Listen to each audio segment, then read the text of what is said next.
Bonjour, bienvenue sur Bildung et Culture.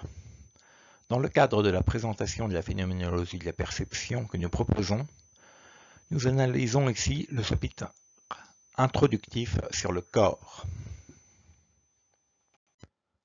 Les 4 premiers chapitres du livre nous posent les problèmes qui seront débattus dans l'ouvrage en ce qui concerne la perception. Ils possèdent une valeur introductive, mais ils ne développent pas encore les linéaments d'un ouvrage qui procède par un cheminement en 3 parties. Les 3 parties sont d'une part le corps, puis le monde perçu, et enfin l'être pour soi et l'être au monde. On pourrait voir dans ce cheminement un cheminement dialectique qui irait du sujet à l'objet, avec une sorte de synthèse qui montrerait le caractère indissociable du sujet et de l'objet. Le sujet est dans le monde et se rapporte à lui par la perception, et inversement, le monde n'est monde qu'en tant qu'il est perçu par un sujet. Cette lecture est tentante. Elle correspond peut-être même au projet de Merleau-Ponty. Bien des années plus tard, il écrira dans les notes d'un livre inachevé qui sera Le visible et l'invisible que la phénoménologie de la perception part d'une fausse distinction.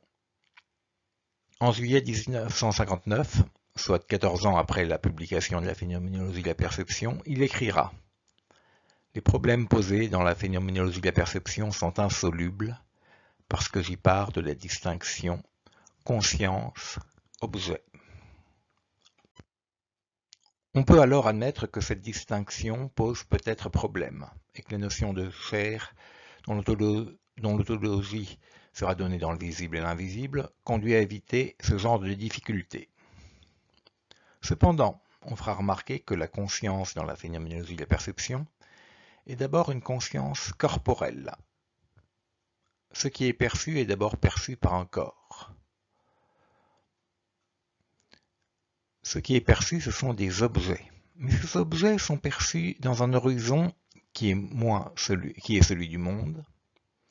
Merleau-Ponty, dans le premier chapitre de la partie consacrée au corps, souligne cette importance de la structure objet-horizon, qui est celle du perspectivisme et qui donne son importance à un corps percevant. Cependant, Merleau-Ponty souligne que le perspectivisme ne le satisfait pas vraiment, car s'il n'y avait que du perspectivisme, il n'y aurait jamais d'objet. Le corps percevant ne serait jamais qu'un argument pour un relativisme assez mou. C'est du moins ce qu'on pourrait penser. Pour Merleau-Ponty, le problème est de savoir comment se constitue l'objet au travers de la perception. Est-il vu de nulle part ou bien de partout? Une maison que nous voyons est-elle en tant qu'objet l'ensemble des regards possibles actuels ou non qu'on porte sur elle? Ou bien est-elle une sorte d'idée qui permet d'échapper au relativisme décrit plus haut et de tomber dans un monde objectif, semblable, nous dit Merleau-Ponty, au monde objectif de Kierkegaard. Mais ceci pose une difficulté aux yeux de Merleau-Ponty. En procédant ainsi, on aurait effectivement gagné l'objet et on aurait échappé au relativisme, perspectivisme qui sera la négation de l'objectivité, mais ce faisant, on aurait également éliminé la condition de possibilité de l'objectivité. Merleau-Ponty le dit. Ainsi se forme une pensée objective, au sens de Kierkegaard, celle du sens commun, celle de la science, qui finalement nous fait perdre le contact avec l'expérience perceptive, dont elle est cependant le résultat et la suite naturelle. Toute la vie de la conscience tend à poser des objets, puisqu'elle n'est conscience, c'est-à-dire savoir de soi, qu'en tant qu'elle se reprend et se recueille elle-même en un objet identifiable.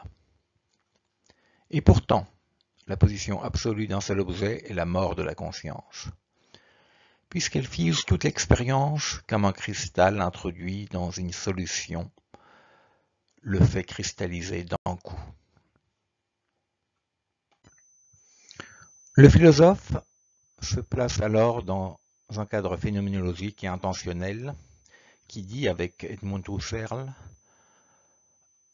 que toute conscience est conscience de quelque chose.